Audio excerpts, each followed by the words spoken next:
Good evening and welcome to Tinkering with Attenuator.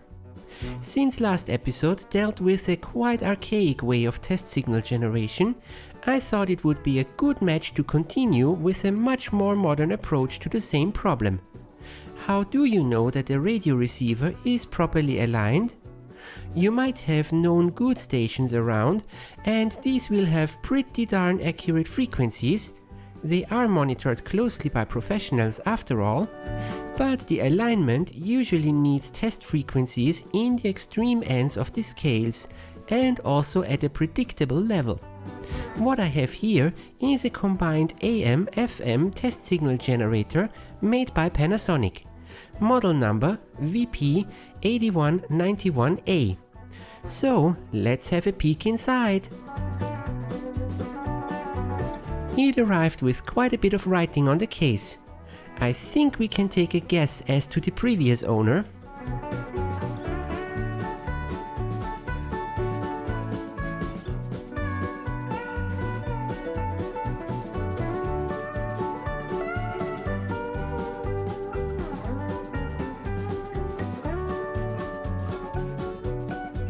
The inside looks quite tidy for a change. A whole bunch of wires connecting to the apparent control PCB and some serious shielding between some components. Now, let's get things out for the usual recapping.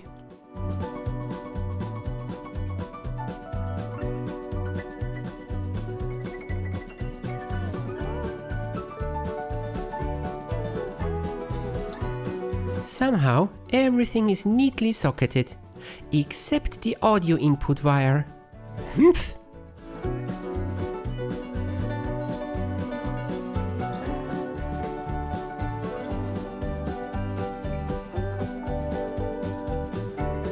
Freeing up the wiring loom.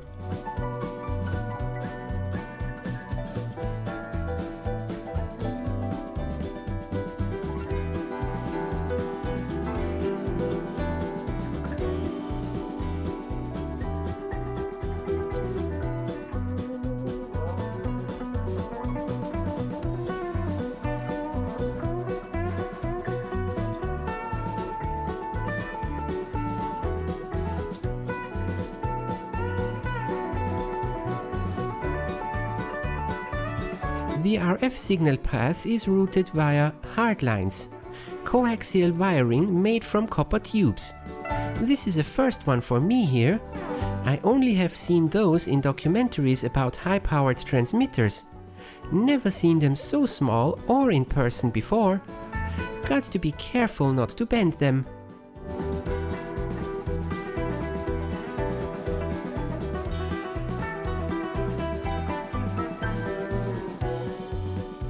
Solid shielding cans indeed. Moving on.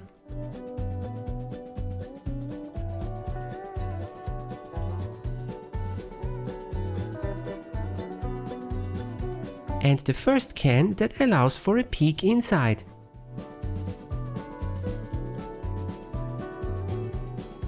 The little can on the output socket should be the attenuator. We are asking for some seriously tiny signals here after all. And last but not least, the power supply. Somebody decided that transformer wires needed soldering too.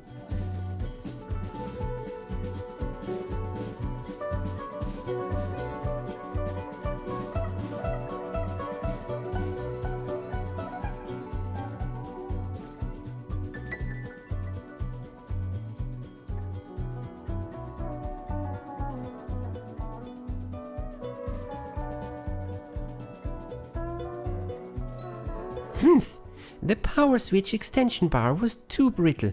I need to remake that.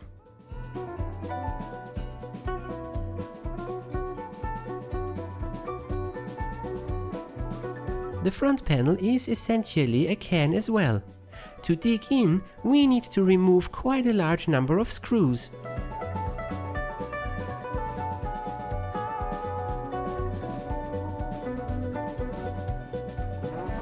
And another solder job. The audio input again. The BNC socket is clamping down on the shielding and needs to go.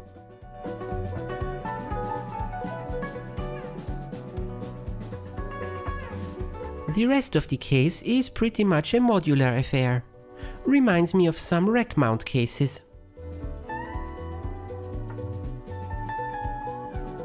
The PCB inside the front panel is nice and clean, no need to worry, but I really want the buttons in the wash.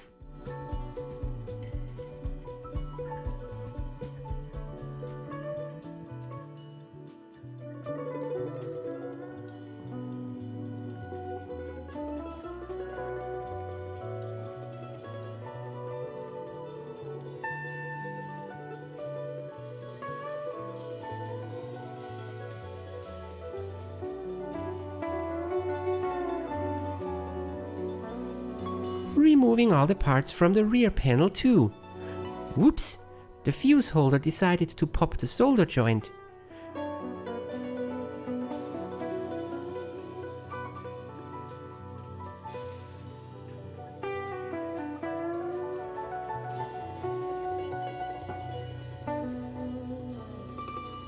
Humph!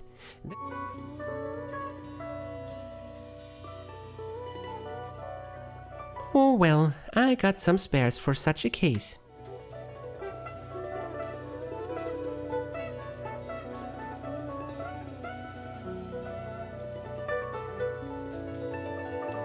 And washing all the case parts.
While the writing and stickers came off in the wash, the cover plates are scratched up really bad.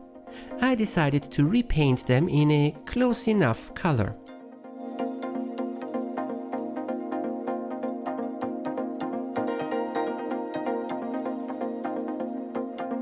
One of the feet was broken. Epoxy glue to the rescue.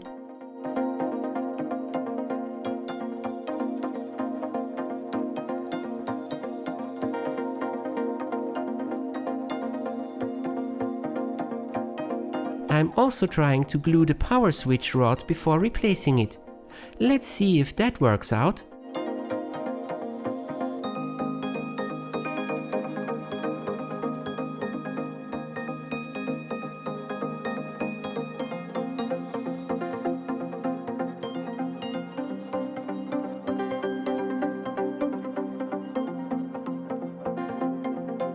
Ah yes, that looks indeed like an attenuator, controlled by various relays.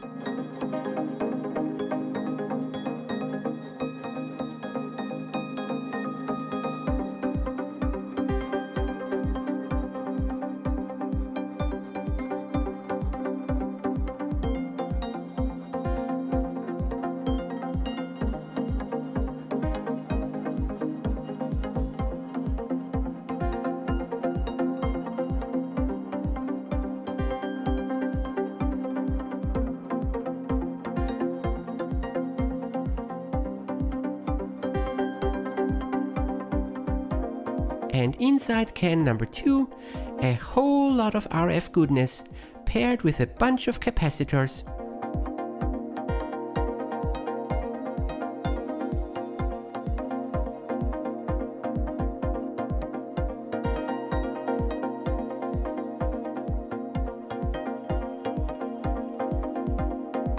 The next can is the one that also has the GPIB interface, so I expect the actual brains of the operation on the inside.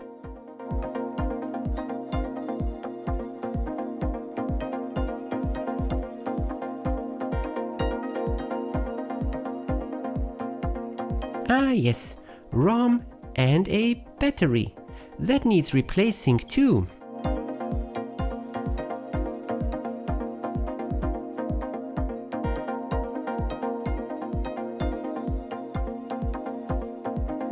And one more can to go. Slightly less RF centric, a bit more on the digital side.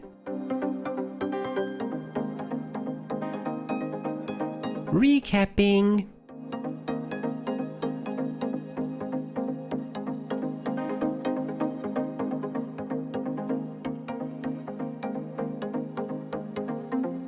The power supply PCB shows some residue under the capacitors. I'm not sure if that's some leaked electrolyte or not, but it does look a bit sus.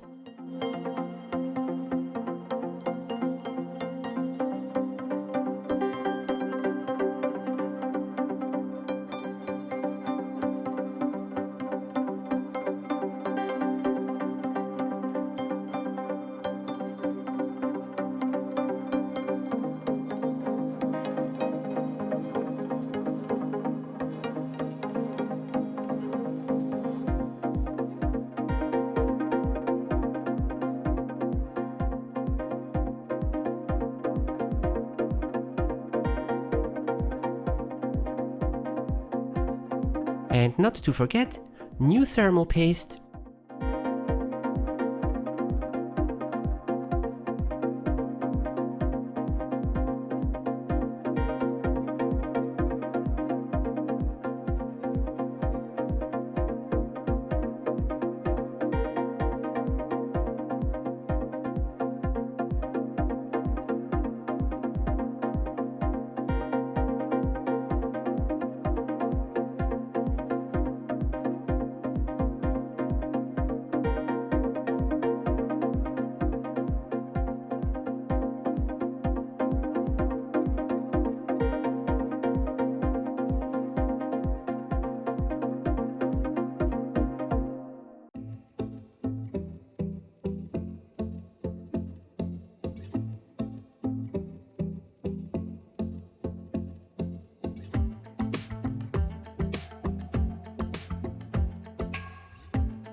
And putting the front panel back together.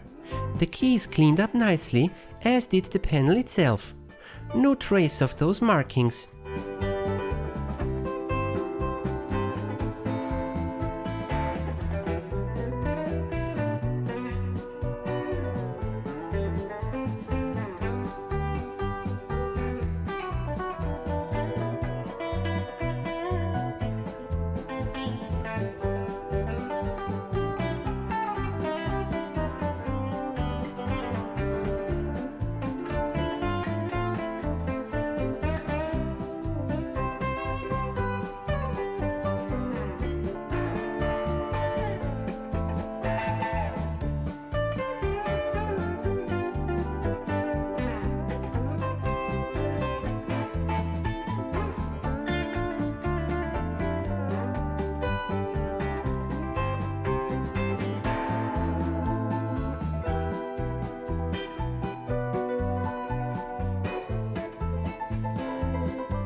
The rest of the case also goes together without big issues.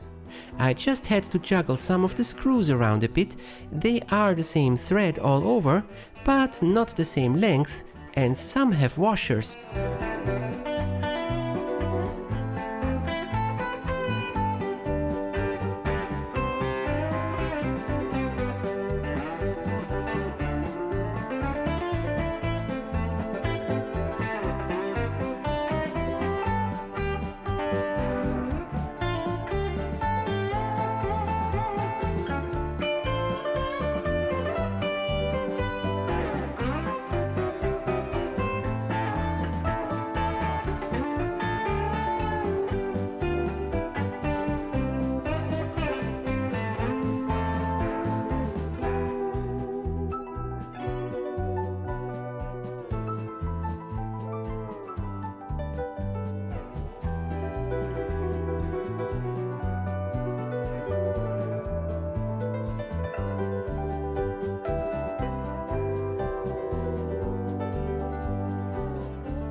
After the power supply board, the replacement fuse holder and mains input components are next.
And the control PCB.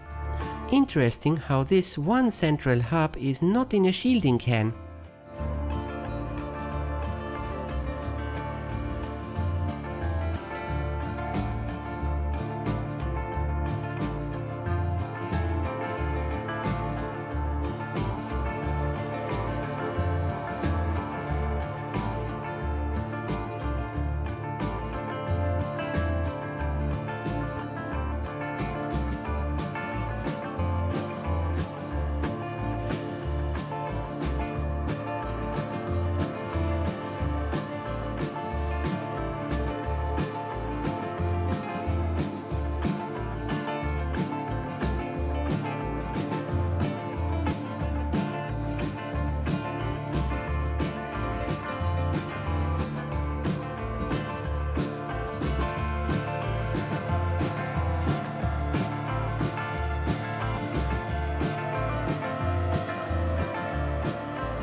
First power on. There's life. But, nope. Frozen.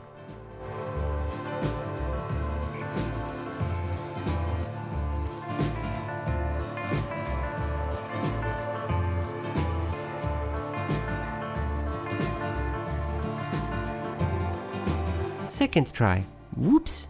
What a light show!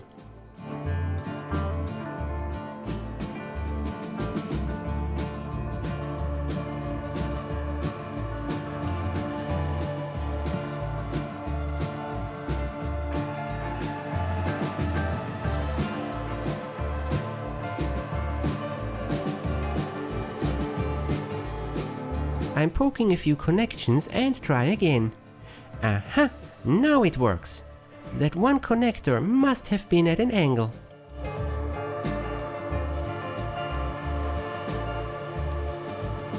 I have almost no idea what I can configure here, but the buttons and displays seem to react as they should.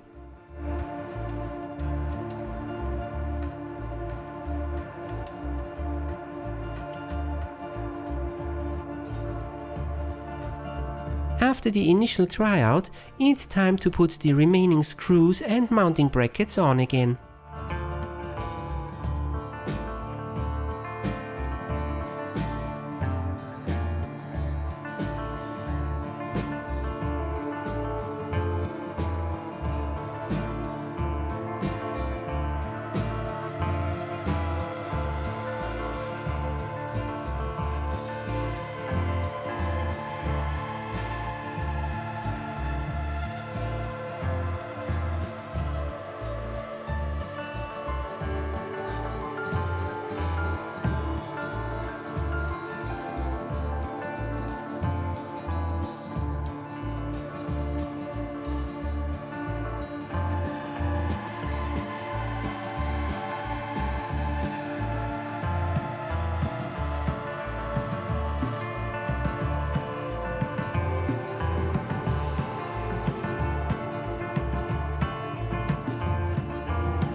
I got a new NiCad battery for the settings storage.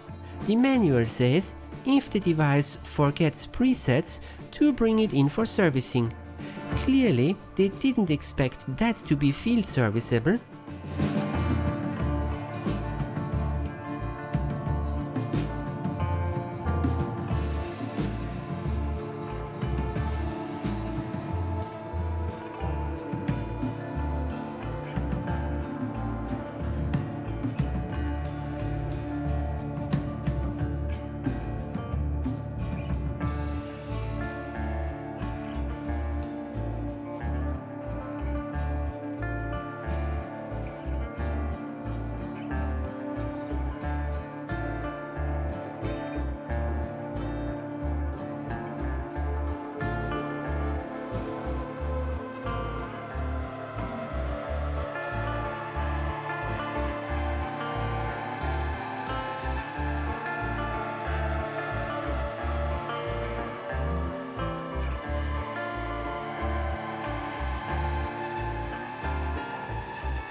And to finish the job, new zip ties for the loom.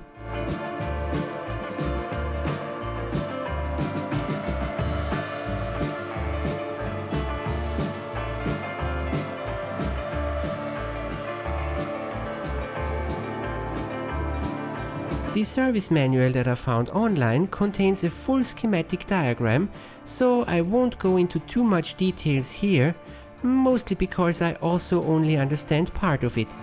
But I dare say, it works like a charm. And here's a quick sample. Let's create an AM signal at 800 kHz. We can select internal test tone and modulation percentage. I'm going for 50% here.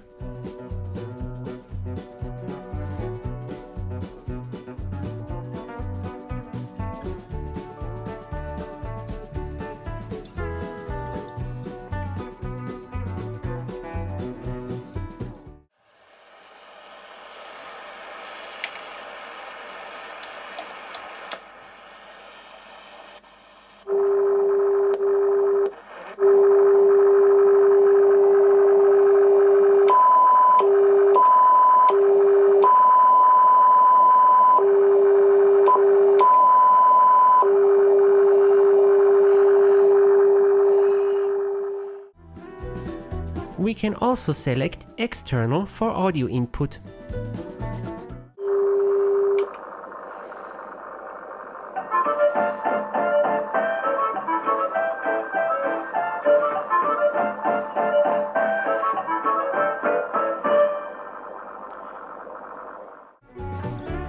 Same idea for FM, only in this case there is no modulation percentage.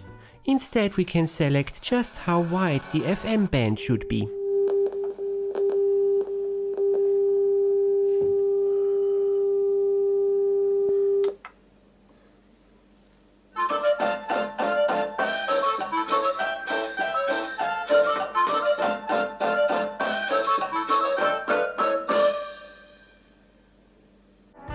For connectivity, we have a GPIB interface to enable remote control via a computer. And for a more direct approach, the smaller connector is for a remote memory control unit. This is not a standard accessory, but Panasonic provided a set of diagrams to build your own. I think this might be handy for adjusting car stereos, so you could take that remote into the car and flip presets without having to go back and forth.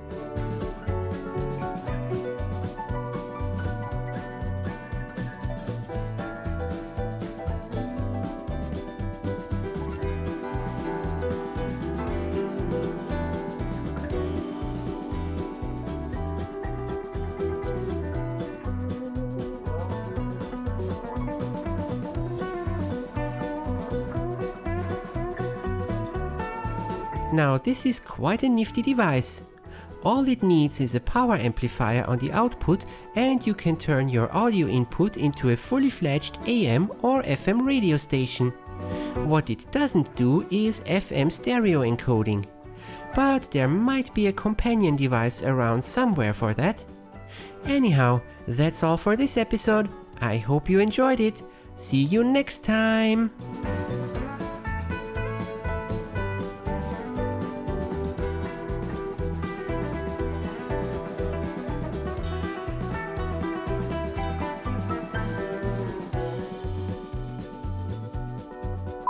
Putting the front panel. Same idea for FM, only in this case there is no modulation percentage. That was the word as I was looking for. Darn it.